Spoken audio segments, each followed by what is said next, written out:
LCAs, the landing craft assault, were about 20 feet long and held about 30 to 40 men according to amateur equipment. They were very shallow, very flat-bottomed, very slow, and completely at the mercy of the waves. You had very little control over them in rough weather, which is one of the things you have to learn how to deal with. And then very early, about 5 o'clock in the morning on June the 6th, the fleet left Southampton, and just to confuse the enemy, we thought, we set off in a different direction, set off as if we were going to Calais, and then turned round and went towards Arromanches, which was where we had to land. In the meantime, we'd had briefings from senior officers who had maps about exactly where we were to land, and I knew exactly which bedroom window in which cottage I was to aim for. Sounds great, except that the sea was so rough that everybody was thrown around. All the troops were seasick beyond belief, and the control of the craft wasn't that easy.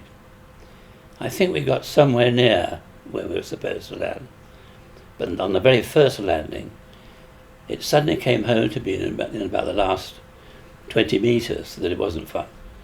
This was quite serious. And the first thing was I had to lower the front of the ramp earlier than I would have liked because of the rough seas. And one of the soldiers who disobeyed my order, which was "Don't move until I tell you," jumped into the water and was hit by the boat coming forward and drowned. So I lost one of the landings. And then in this, we got as far in as we possibly could, but they were still very wet. They were up to their thighs when the troops landed from the boat. And when that had gone, suddenly you were there with an empty boat and just your own crew of a couple of corporals and a Royal Marine engineer driving the engine. So for the first time, you take notice of what's around you, which was noise and activity and banging, clashing in the air, on the ground. It was suddenly brought home to you where you were, which you didn't realise when you actually at all. You were so involved in the landing that was what you were doing. The rest was unimportant.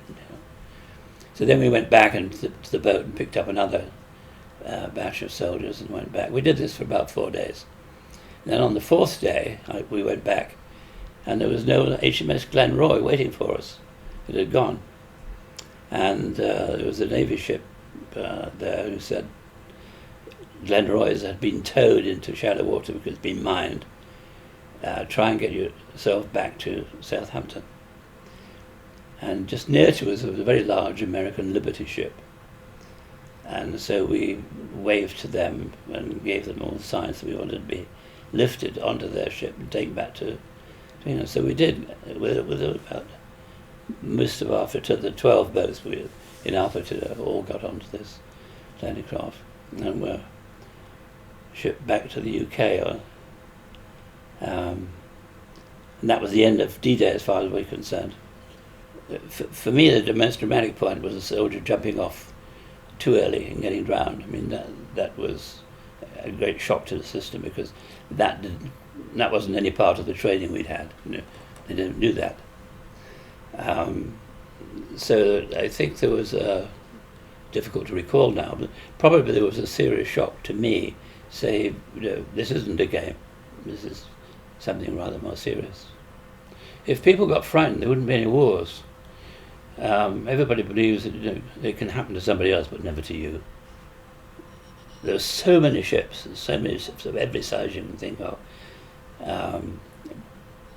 building this Mulberry Bridge, that you suddenly realize how big the operation was, because as far as we were concerned, we were in a little 20-foot boat, and we went out in the rough sea. We landed some people and came back again. But the real part of the war was, of course, the high technical preparation for it. It could never have happened without things like the Mulberry. So even by the second day, the tanks and troops and things were landing on the Mulberry. They didn't need our little landing craft anymore. They could take large quantities of troops. But it was an amazing engineering triumph to look at. It was just boggling.